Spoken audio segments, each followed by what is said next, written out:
Hi everyone. In this session, I am going to discuss about the strain in uniaxial system, biaxial system, and a triaxial system. So, how the strain will be, we are going to discuss. We already know that strain means it is defined as the ratio of change in one dimension to original dimension of the object or body. Change in dimension by original dimension ratio, we are calling it as strain. So if you see the dimension either it may be a length or it may be a width or it may be thickness. Suppose if you consider the length, or if you want the strain in length direction, then we will take change in length by original length. Suppose if we want to find the strain in width direction, then we will take change in width by change original width. Similarly, for a thickness also we will write like that.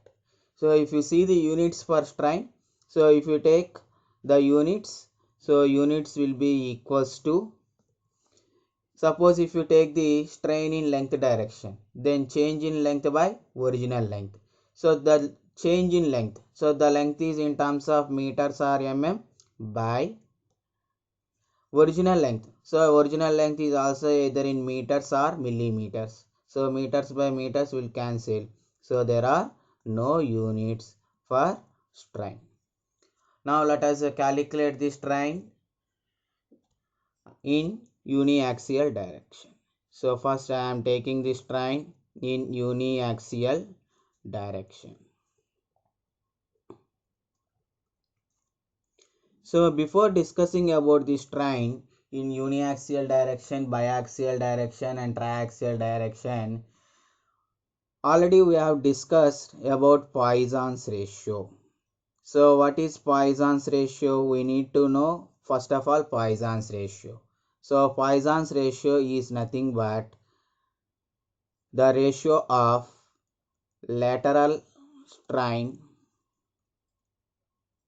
to longitudinal strain is known as Poisson's ratio. So the Poisson's ratio is denoted by the letter either mu or 1 by m or nu. So in these three letters we can take any one.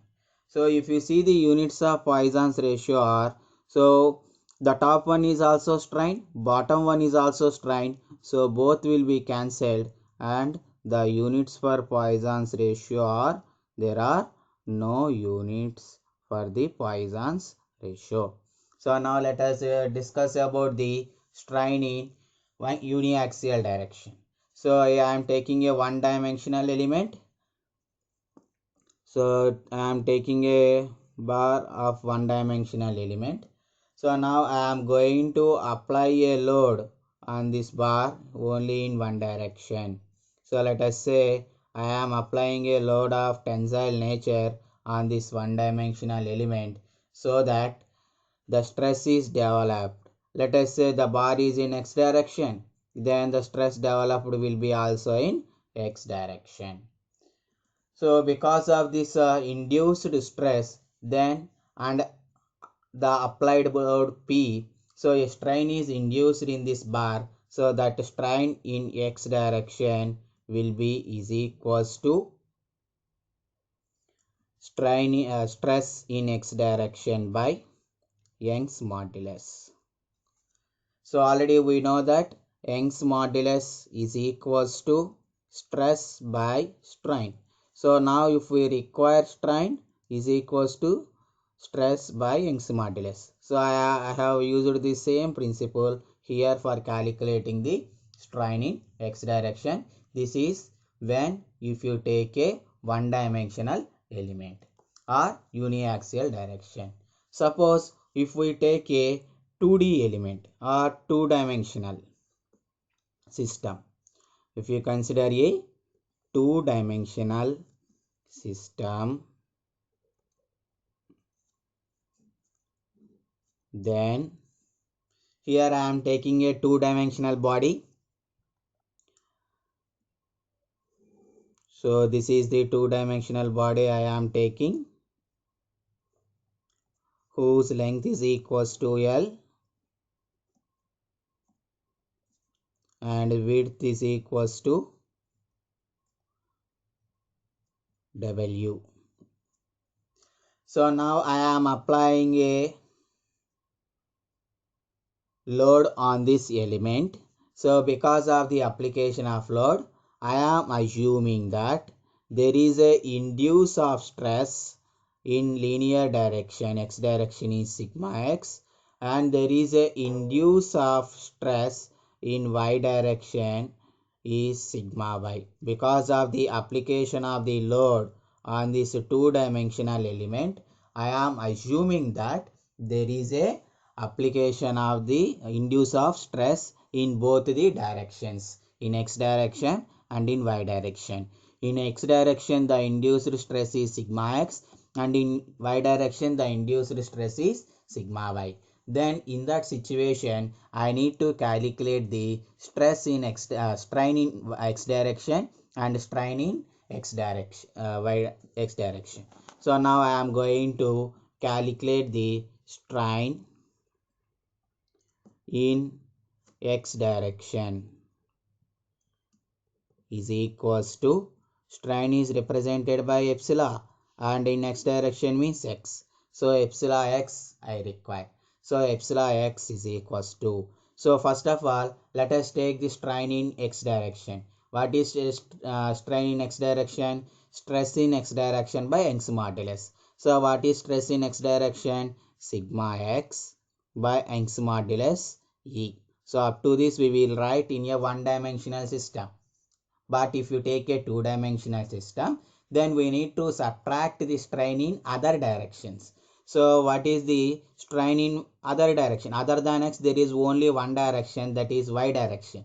So now we will subtract as, so strain in y direction is equals to Poisson's ratio, that is nothing but mu into strain in y direction is sigma y by E. So like that we will calculate this strain in x direction if you take a two-dimensional element. Similarly, I am going to calculate strain in y direction. So strain in y direction is equals to epsilon y is equals to. Now if you want to calculate the strain in y direction, first calculate the write this strain in y direction as a one-dimensional element. So in y direction the stress is sigma y. So that is equals to sigma y by E.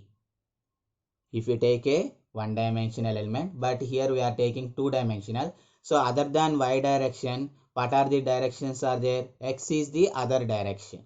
So minus Poisson's ratio into sigma x by E. So if you take y direction, the y direction is positive and other directions are negative. But if you take x direction is positive and other directions are negative. So like that we will find the strains in x and y direction if you consider a two-dimensional system. And next let us see the three-dimensional system.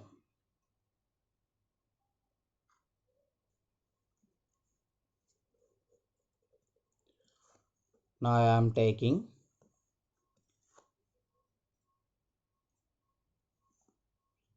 three-dimensional system.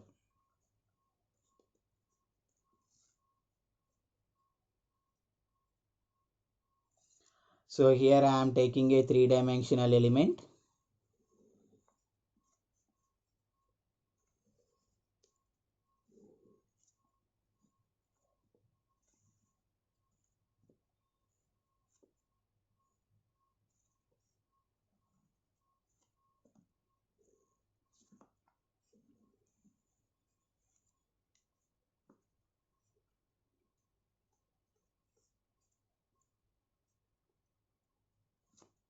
So this one is the three-dimensional element I am taking.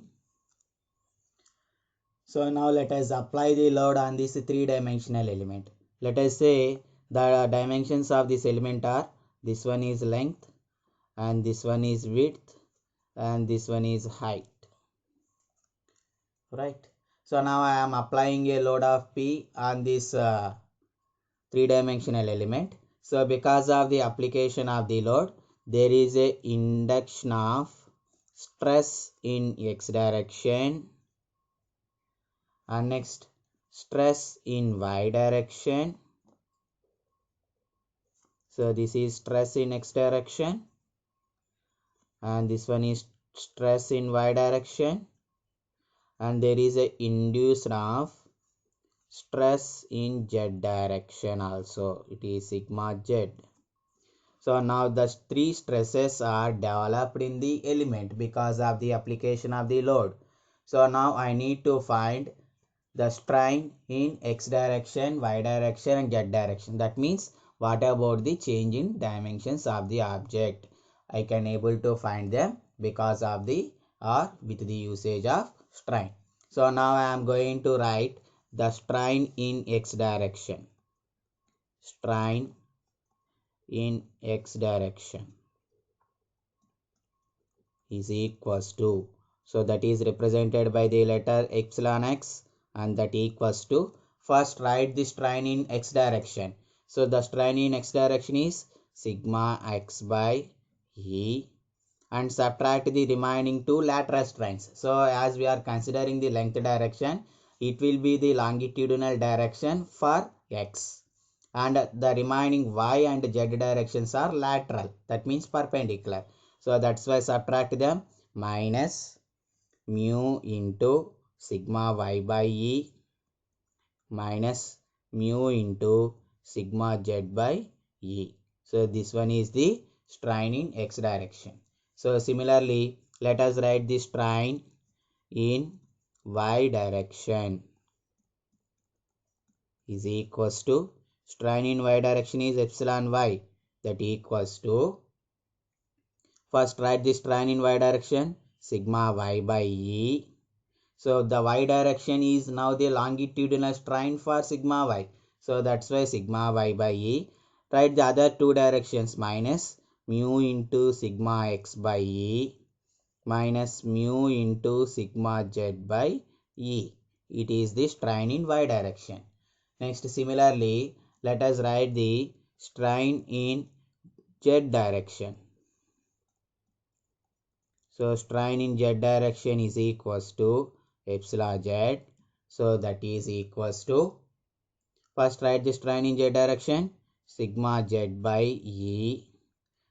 Then the other two directions are x and y. So subtract them, minus mu into sigma x by E minus mu into sigma y by E. So like that we can able to calculate the strains in both the, in all the directions, right? So I hope you understand this concept. If you understand, please like this video and subscribe to the channel. So in the next session I am going to solve a problem on this. Okay, thank you.